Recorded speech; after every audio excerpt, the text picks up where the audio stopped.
Good morning. Happy, what's today? I don't know. Tuesday. Yeah, there you go. Tuesday. Happy Tuesday. My name is Amy Kochik with Amy Kochik Creative. Welcome to another episode of Extraordinary Stories with Extraordinary People. Thank you so much for tuning in live or tuning into the replay. I am so excited about this show today and really what we've been doing every time we've been having these episodes. I own a business called Amy Kochik Creative. I do coaching for writers who want to write books. I do ghostwriting for writers who want to write books. I do editing. And I'm all things story related. Everything I do and breathe is story because I believe that the most powerful asset that you possess in your life is your story. There is no greater resource in your life to help you and to help other people. Whatever you're doing, it needs to be steeped and infused in your story. And I became frustrated months ago. I've only been doing this for a few months. I feel like I've been doing this forever, but I became frustrated months ago because I felt like I kept running into people who found out what I did and thus started this really great dialogue about stories. And they usually had really phenomenal stories, or they knew someone that had a really great story, but they weren't sharing it for a number of reasons and always great excuses. But yet and still, we suffer because people just aren't sharing their stories at the level that maybe they could. So I decided to use my platform to highlight some stories of really amazing people all over the world at this point, who are just doing really great things in their lives and in their lives of the circle of influence that they're within. You don't have to have 1 million followers to make an impact with your story. So each episode, I feature somebody that I think is extraordinary and has an extraordinary story. And of course, based on the feedback of what I've been receiving of the people I've had on, you guys think they're extraordinary too. Today is no different. I have my friend Shaheed that I have welcomed here on the podcast, and it's so interesting how I've been able to meet people via social media and just hear some really amazing stories. So I am going to give the floor to Shaheed, who's going to share some of his story with us. So Shaheed, I just want you to start off by introducing yourself. Who are you? What do you do? Any other relevant information you want to share? Okay. Well, Amy, I appreciate that intro. That's a lovely intro. All right. Well, everybody, my name is Shaheed. I'm originally from Harlem, New York. All right. I am a trainer slash coach slash investor slash entrepreneur. I love the feeling wearing different hats and things of that nature. I've been a full time entrepreneur going on 3.5 years, almost 4 years. I've been in the investing space going on a year. Um, Definitely want to just say, it's not about where you're at, but where you're going. And that's what I label success as. Somebody who knows where they are at and they know where they are going. That's a successful person to me. Mm-hmm. I love that. So I want you to just start us off with your pivotal moment. So we always focus on one moment in your life. Obviously, there's many that you can highlight, but I want you to focus on one pivotal moment. Tell us where you were before this happened, and then take us to the pivotal moment. Okay. So my pivotal moment, it actually happened when I was one of my pivotal moments. I feel like really helped shape me was when I was young. I was 4 years old, and my parents and I we were homeless in New York, and we were homeless until up to the age of 6. So we was homeless for 2 years. And when I say homeless, I don't necessarily mean we was living in a hood. No, we was homeless like we didn't have a roof over our head. It was a few times we could have stayed at a couple shelters if they had if it wasn't overpopulated. We had a couple associates that we could have stayed with, but nothing was able to be long term or to be consistent. Sorry, it's a little fly. So I apologize. And not knowing where your next meal is going to come from, not having a secure place to lay your head is definitely it's a scary moment. Scary moments because you have to endure that every day, and every day. And I didn't realize it at the time, but you know the reason why we were in that position, and I totally believe that everything happens for a reason. But one of the reasons why we was in that the reason why we couldn't get it out of that position is because we couldn't mentally shift our paradigm, you know. And it took for me to get at this age to realize that, you know, that was something that we could have did, but we didn't know. So, you know, when you know better, you do better. So that was one of my biggest pivotal moments. So at 4 years old, you're young. Um, so tell us what you can remember about being homeless. Like, what were the feelings that you had that you were internalizing? I don't know if you remember essentially, or if you can look back and really remember those moments. But as you're moving from location to location or trying to find a home or watching your parents struggle through that, what kind of emotions are you experiencing? How are you dealing with that at such a young age? Well, you know, I think a lot of times us as adults, you know, kids are really smart. You know, even though we only have like one third of our brain that's developed. And you know, I understood that we didn't have. You know, it might have been, you know, other kids I seen my age that, you know, maybe had, you know, a plethora of clothes that I didn't necessarily have. So I knew we was going without. But you know, one thing that I will always say about my parents is they always did their best to provide.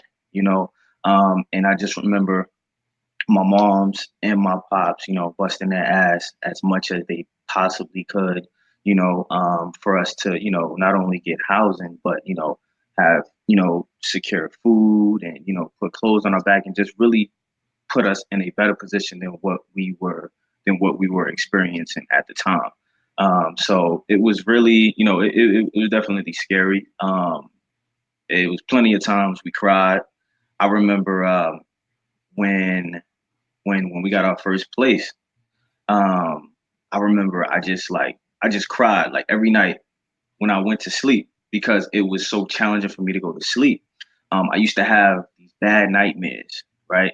And in the dreams, well, in the nightmares, it was never anything specific. It was just bad, just like bad thoughts, you know. And I remember what my pops used to do was he used to sing a prayer to me.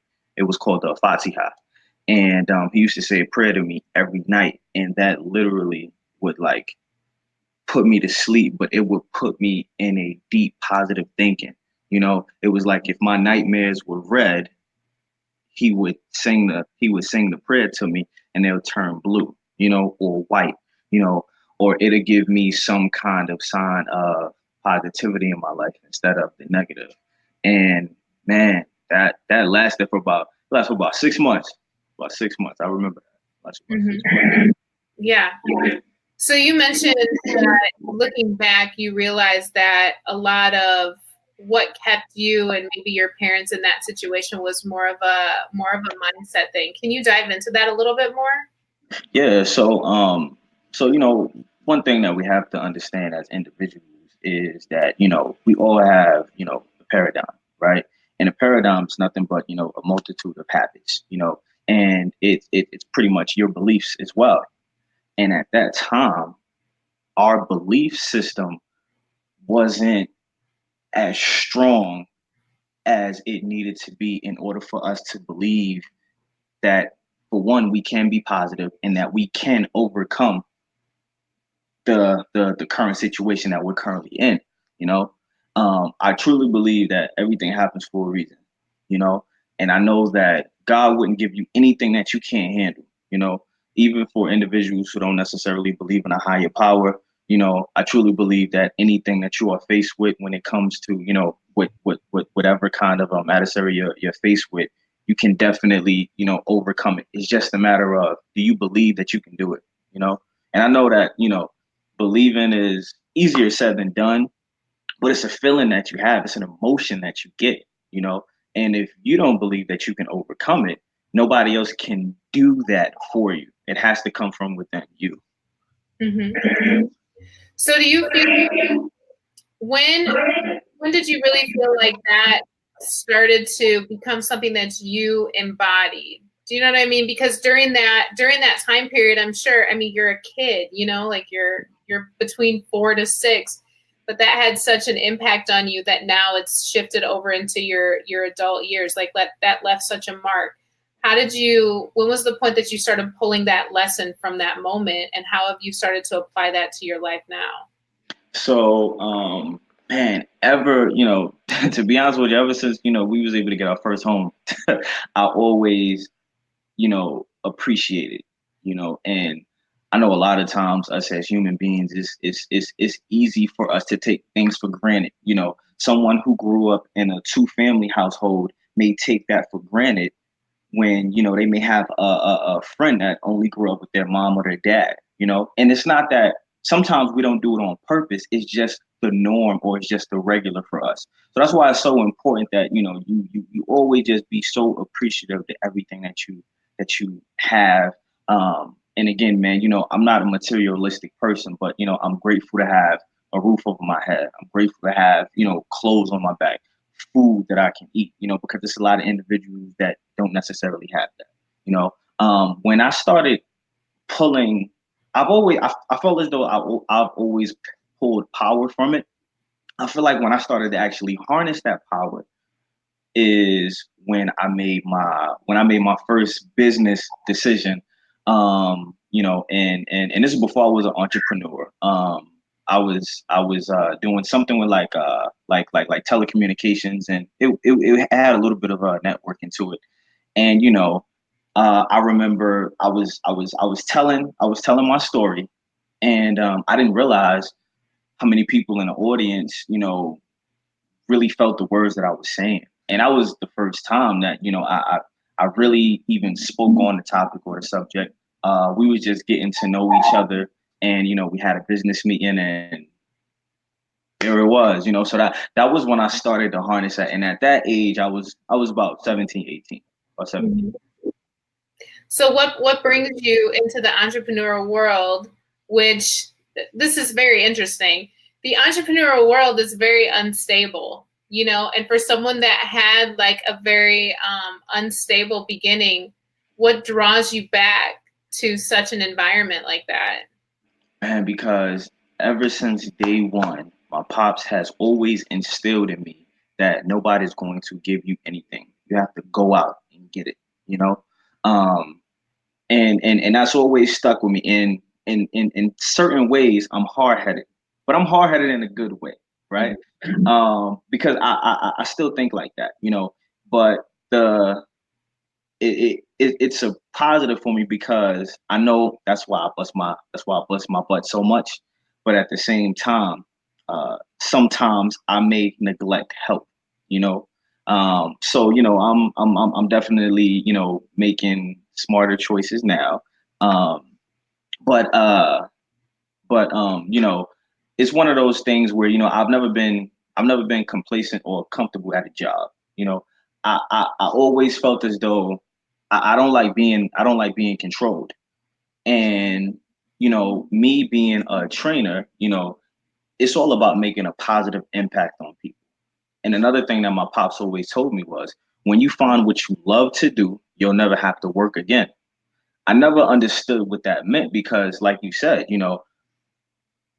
us being homeless, at the end of the tunnel, only way that we felt that we was going to get out of that situation was money, right? Which a lot of us feel as though we need money, or we feel as though money is the root of all this happiness. However, people with money have happy times and good times the same way you do. It's how they handle it. And I remember my first client, when we had a training session, and I remember the kind of urge that I got from the training session that we had. I remember the kind of excitement that I remember seeing on his face. I remember the actual breakthrough when we was actually working out, and I said, "This is what I want to do for the rest of my life." Yeah. And that was something that I I can't really explain, but the only thing that I have ever loved from when I was young, and I still love now, was basketball. And I've been on the teams and everything to that nature. It didn't necessarily work out, and I'm making a lot of references to my pops, and I remember when I couldn't play in college. My pops told me, he was like, well, maybe it's not meant for you to play on the court. Maybe it's meant for you to have your own team. And I took that and I was just like, okay, maybe it's meant for me to have my own team. And I'm more than willing to put in the work.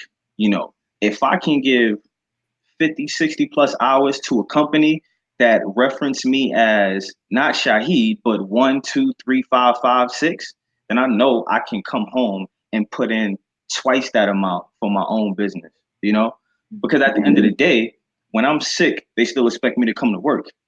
When it's, a snowstorm, they still expect me to come to work, when, my water isn't on because I don't have the funds to pay for that bill.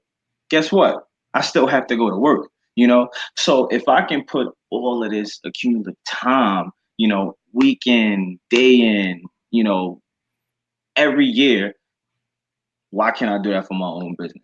For something that I love to do, that I have fun every day. I have fun all day. I'm one of the lucky few people that actually get to do what they love at a full-time basis. So I enjoy it. Yeah.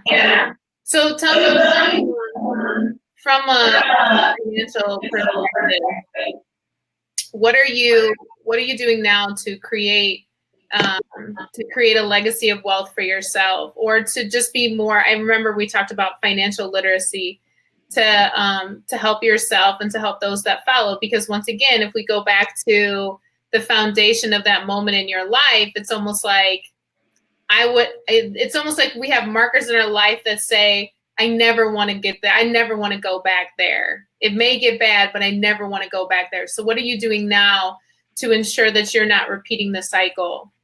So God forbid, let's say,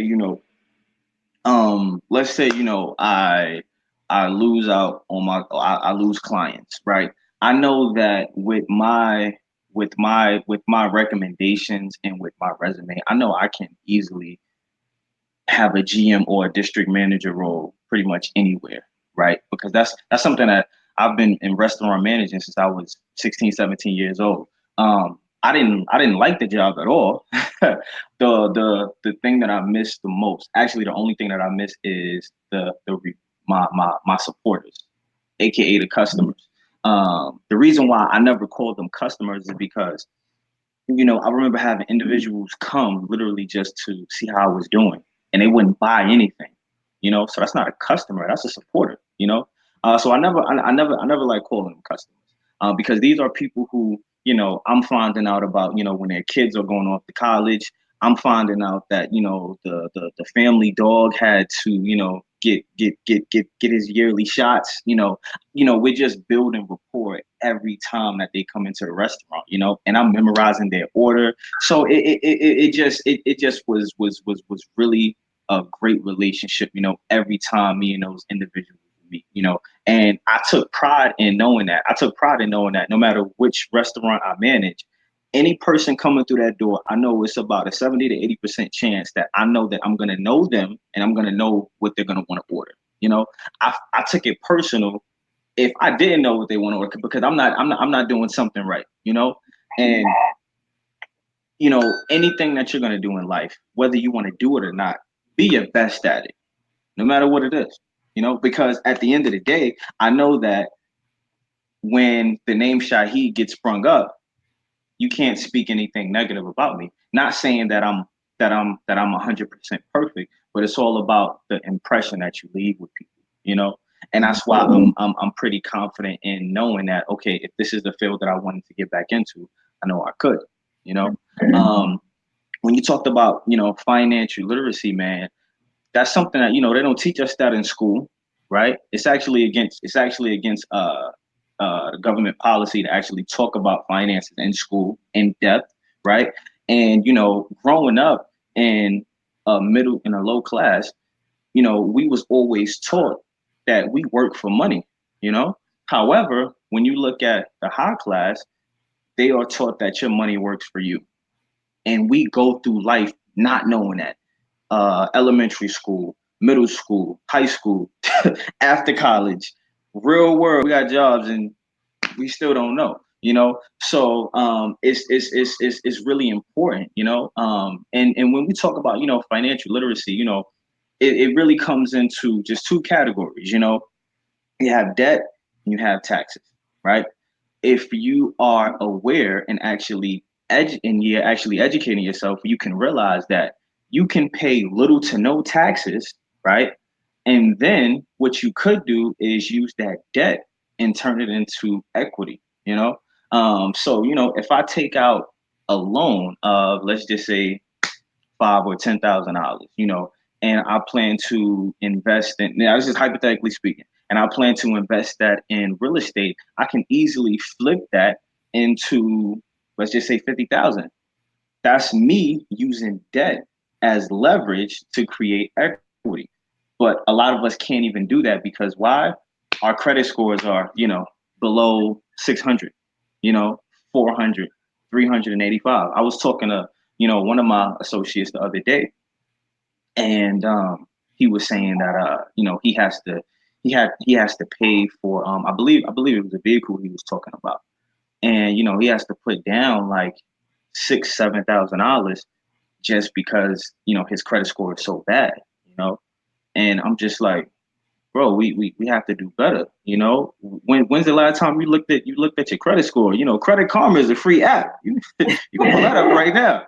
And he gave me one of the old sayings that I remember. I remember a lot of people saying this to me, especially when I was young. He said, "Well, if I owe them money, they'll never go out of business."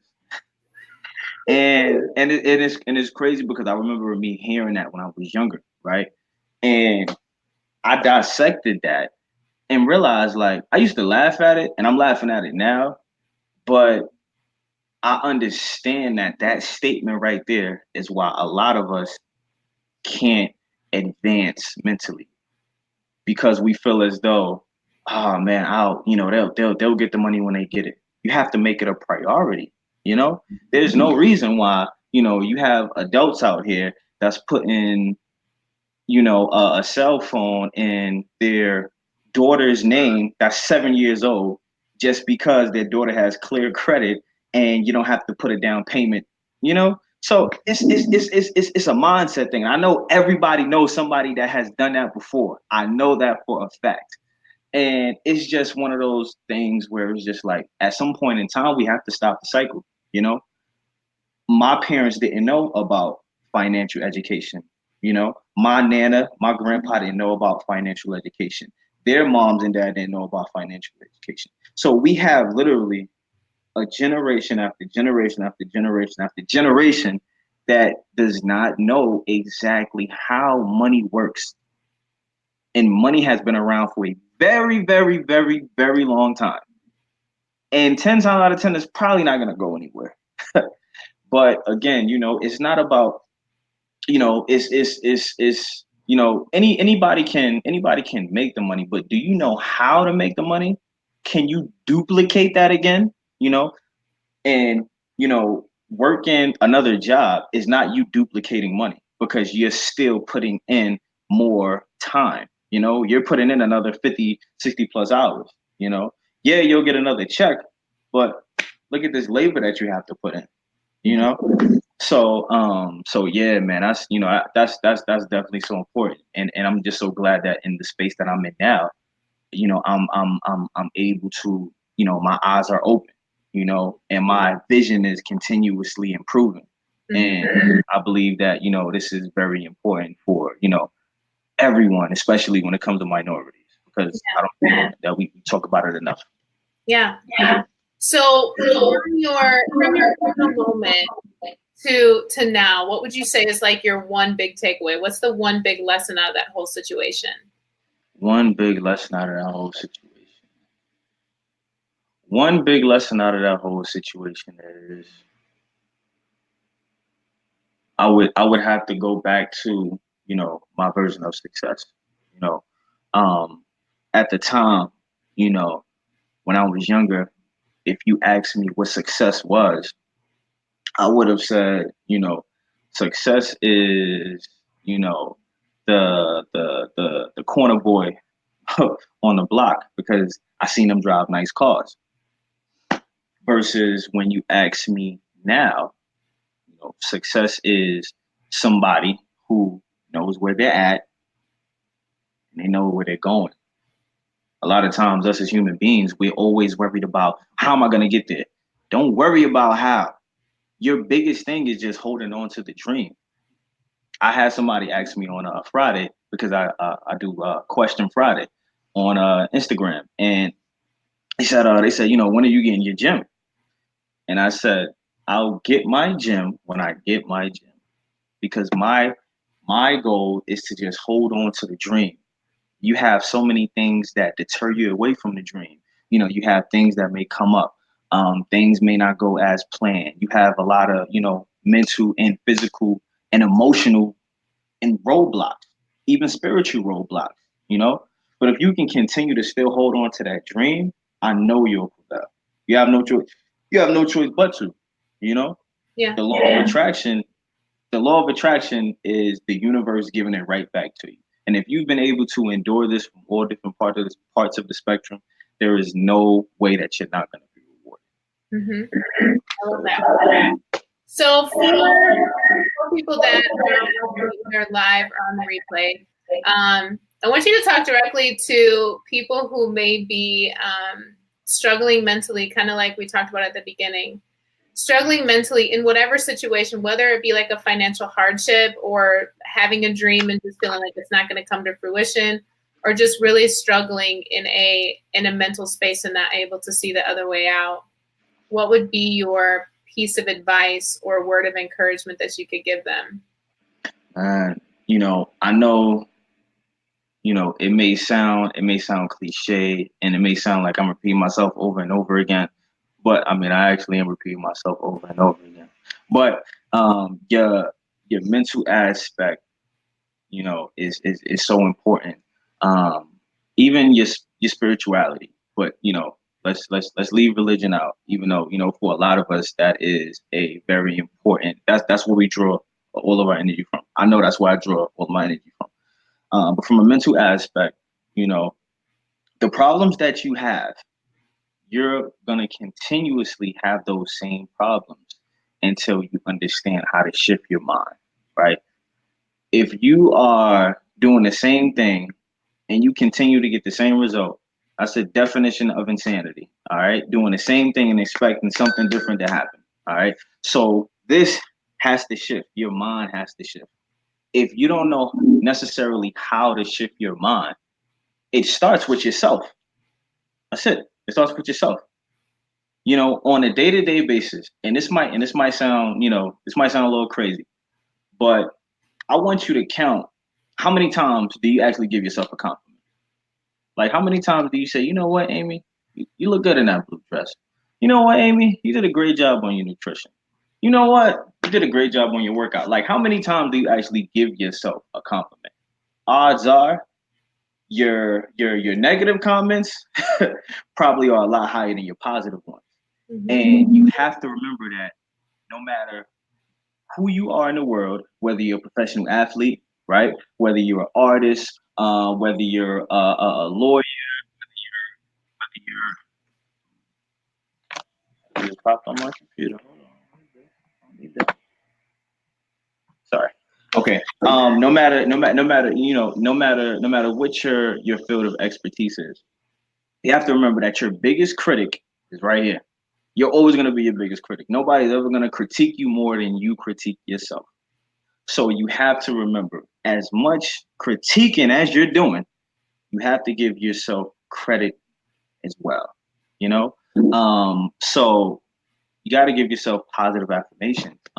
You guys probably can't see it, but this paper right here is something that my trading group, CEO movement, is something that we have here in Raleigh, and we wrote down our positive affirmations, right? So on the front side, let's just say it's you want to obtain money. You have to be really specific, right? And I mean, if I say, okay, boom, Shaheed, I want $100,000 by March the 10th. I say that, right? And then on the flip side, is what I'm willing to sacrifice, right? So I, Shaheed, will obtain $100,000 by March the 10th. I say that 5 times. Then on the flip side, I say what I'm willing to sacrifice. I am willing to sacrifice my present self in order to be the individual who I am destined to be. So I totally understand. I may not be where I want to be right now, but I know I'm setting up to be that individual in the future. And I want you to say that 15 times. I want you to say it 5 times in the morning, 5 times in the afternoon, and say it 5 times before you go to bed. Positive affirmations. You can't just don't, it's not enough just to think it. And one thing that we have to remember is everything starts up here. All of your ideas come from what? Where? Your thoughts. Any thought that you have, you can manifest it into your reality. Us as humans think that it's not real unless we can see it, touch it, or taste it. But you have to remember that everything starts internally first before we bring it out to the world. So that is so, so important. So I want you to say those things 15 times a day. At least do it for 30 days straight. And once your mind starts shifting, your energy is gonna shift. It's gonna shift with your law of attraction. A lot of people in your inner circle may shift as well because they're not on the same accord as you. They're not in the same alignment with your positivity. So the universe will, you know, not necessarily cut them off, but they'll push them aside for you a little bit. And then that way you can make your own decision and say, well, damn, this person right here isn't necessarily about positivity. This person right here is telling me I can't do it. How much of their thinking is weighing down on me about myself? And a lot of times us as humans, we do that. Why do we surround ourselves with negativity more than positivity? I have no clue. I have no clue. You watch CNN for the first 10 minutes, you hear about shootings, you hear about kidnappings, murderers. Oh yeah, and then after the 10 minutes they'll say, well yeah, we had this Girl Scouts club, come over and give us free cookies, and then I go right back to the negativity. Mm-hmm. Damn, you just spent just a little bit. That that's all. That's all the Girl Scouts we can get. That's all the positive news that we can get. And that's the same with every news station, And what do? We continue to give them views. 2.3 million subscribers a day. We continue to watch it. When you look on social media, uh, you have a lot of Ratchet TV and a lot of these different sites. And look at the last fight that they posted. I bet you that has like 1 million views on it. And then look at the picture of a guy helping out the elderly just cross the street. I bet you that probably has maybe like 1,000 views because nobody's interested in the positivity. That's not entertaining for me, you know. And one thing about the United States is we much rather be entertained than educated, and that's with everything. Look at the school system. There is no reason why the learning starts at home first. But after that, who do we count on to teach our kids? The teachers. Where are the teachers? In school. Why do we pay the teachers the way we do, but we're willing to pay somebody who bounces a basketball $50 million a year? And I get it. You're putting your body on the line. However, the teachers are training the future. Sports are always going to be around. However, just imagine, if you each teacher has another Dr. Martin Luther King in their class, or another Malcolm X in their class, or another Rosa Parks in their class. So it's just so important, and I truly believe we have to change ourselves first before we can change the world. I know it can be done. It can be done though. It can be done. Yeah, I want to so positivity, because I know you mentioned your question Friday, and just a lot of stuff that you do on Instagram. So a few things. Tell us how we can get in contact with you. I know you do a lot of stuff on Instagram, so tell us your Instagram handle. And then I know you just started doing online training, so tell us about that. Let us know how we can get in contact with you and consume your services, your gear, which you're wearing today. Anything else you want to share with us? Okay. So I think you said at name. Okay, so you can reach me at _. All right, _. That's the one with the line underneath. All right. Muscles. All right, so that's 3 M's. Some people get a little confused thinking that it's only 2 M's, but it's then the word muscles. All right. And you can you can follow me. You can see all of my clients' results. You can see the apparel that I do have, which you can locate on my.com.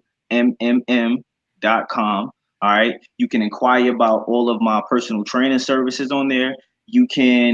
I have clothing. I have dad hats, which are unisex. I have shirts for men, dry fit and regular. I have women's shirts as well as women's leggings and sports bras. Ladies, I know you guys like a lot of different colors and a lot of different flavors. So, I got a plethora of, different colors and, different things for you guys. I do as well, but I know for a man, it's real simple, as long as we're great, as well as, my online program. I have a 60-day shed challenge where we literally just started Monday. And this is something that I'm really excited for. I'm excited for not only the results, man, but I'm excited for the app that's coming out. And unfortunately, the app is going to be another 2 weeks. It's the process to upload it to like the iOS systems and the Android system is a little longer than I anticipated. However, I'm definitely willing to take the extra time to make sure that it's on the Apple Store.